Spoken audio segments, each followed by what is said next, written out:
नमस्कार साथियों, वर्तमान की स्थिति से आप सभी लोग अवगत हैं कि उत्तर प्रदेश सरकार हम लोगों के लिए किस प्रकार का खेल खेल रही है। साथियों, आप यहां ये भी अवगत है कि संगठन हमारे लिए किस प्रकार से गड्ढा खोद रहे हैं। आप लोगों ने जब जब आगे बढ़ने का कार्य किया या कुछ भी कार्य करने का हौसला दिखाया, तब तब इन संगठनों ने आप लोगों के बीच में एक बाधा उत्पन्न की है कि कहीं शिक्षा मित्र स्वयं आगे बढ़कर कोई कदम ना उठा लें और संगठन का खेल खत्म हो जाए। महापंचायत बरेली में जो बैठक हुई, वहां पे उत्तर प्रदेश के सभी 75 जिले के शिक्षा मित्र पहुंचे, लेकिन संगठन का एक भी अध्यक्ष नहीं पहुंचा। ये एक निंदनीय विषय रहा है। महापंचायत किसी का अनुयायी नहीं था, केवल शिक्षा मित्र हित के लिए कार्य करने वाला एक सर्व समाज का द्वारा एक गठन किया गया था। साथियों, यह संगठन आप लोगों को यह कहकर कि हम शिक्षा मित्र के सबसे बड़े हितैषी हैं, तो मैं पूछना चाहता हूं इन हितैषियों से, क्यों तुम मिलकर कार्य करना नहीं चाहते हो? यदि तुम लोग काम करना नहीं चाहते हो तो बीच बीच में आकर क्यों जुमला छोड़ते हो, क्यों बाधाएं उत्पन्न करते हो?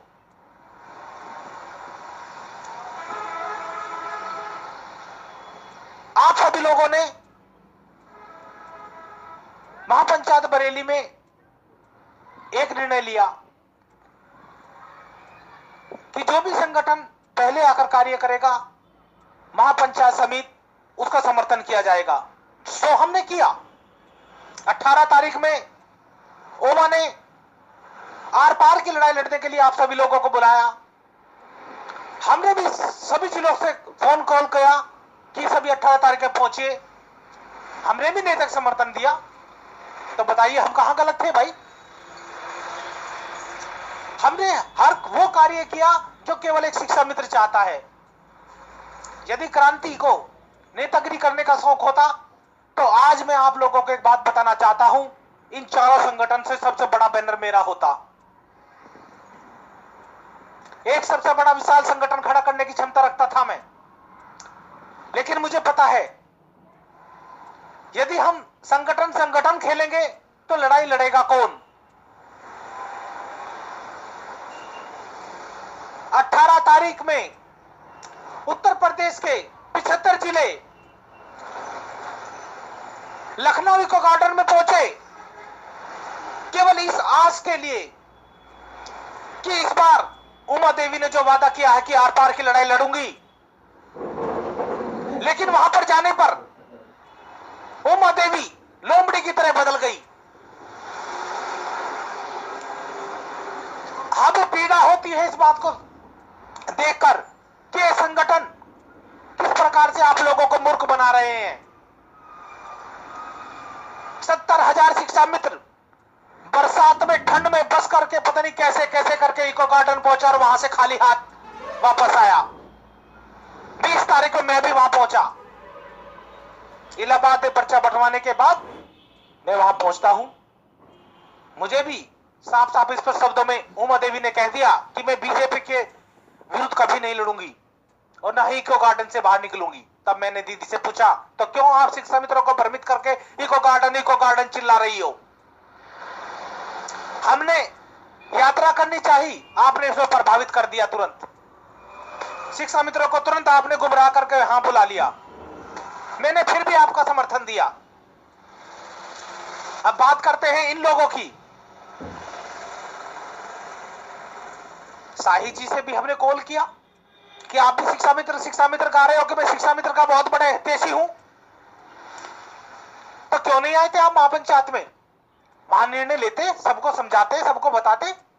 ये कौन सा तरीका है तुम्हारा कि भाई मैं तो अलग लड़ूंगा? अरे इतना बड़ा तू धंधा सेठ है या इतना बड़ा तू वो है? आज तक तुम लोगों ने क्या उखाड़ लिया सरकार का? एक साथ मिलकर तो तुम लड़ नहीं सकते, अकेले के खाक लड़ोगे तुम। आज वर्तमान में उत्तर प्रदेश सरकार की तलवार हमारी गर्दनों पर लटकी हुई है और तुम्हें अब भी अलग अलग लड़ने की वो लगी हुई है। शर्म आनी चाहिए ऐसे संगठन के नेता के अध्यक्ष कहते हुए।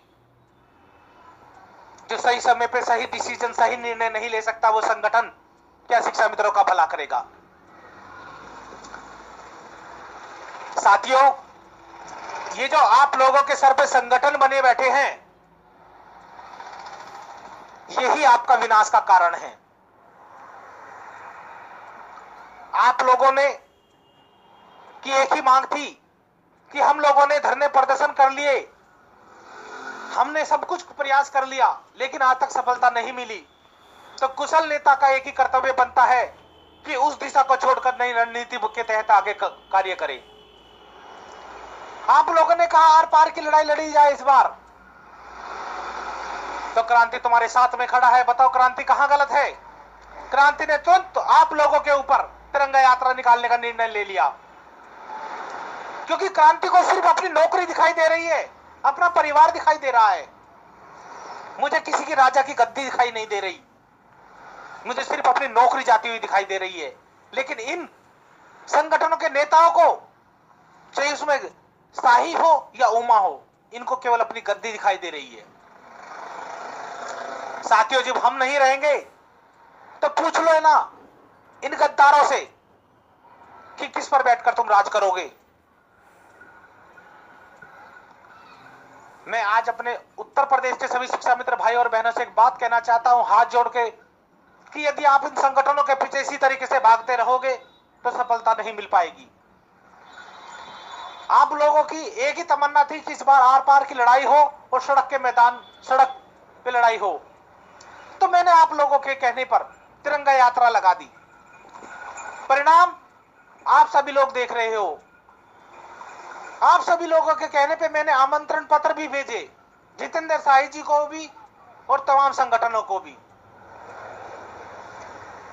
लेकिन परिणाम क्या मिला आप खुद देख सकते हो कि आपके कितने बड़े हितैषी हैं, आज भी अलग होकर लड़ाई लड़ने की बात कर रहे हैं, जबकि इन लोगों को पता है कि तुम्हारे सर पे तलवार लटकी हुई है, आचार संहिता सर पे लगने वाली है।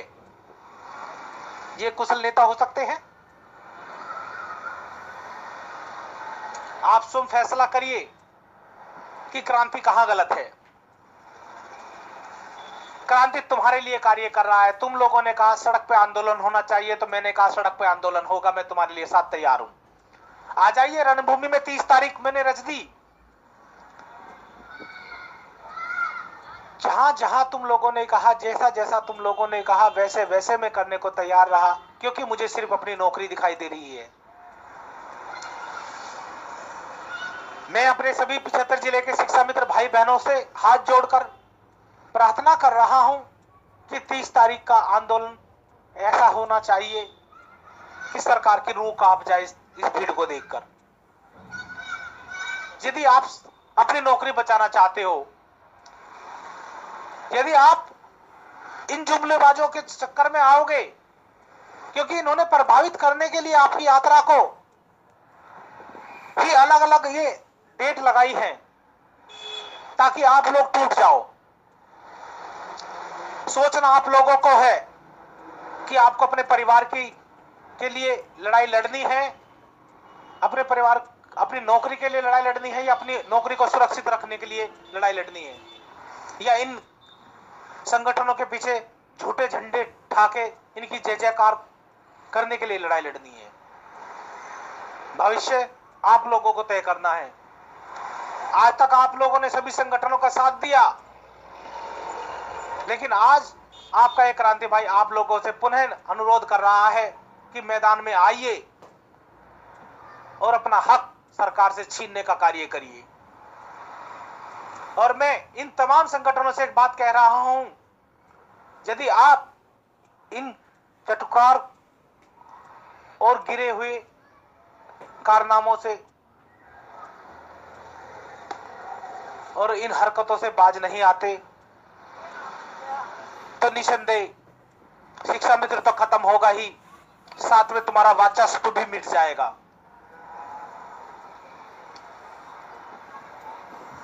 इससे ज्यादा मैं और कुछ नहीं कहता। समझदार हो आप लोग कि आप लोगों को क्या करना है क्या नहीं करना है, ये आप लोगों को तय करना है। एक व्यक्ति आप लोगों के लिए सड़क पर लड़ाई लड़ने को तैयार है और कुछ नेता आप लोगों को धरने के नाम पर फिर बांट रहे हैं, ये आपको तय करना है।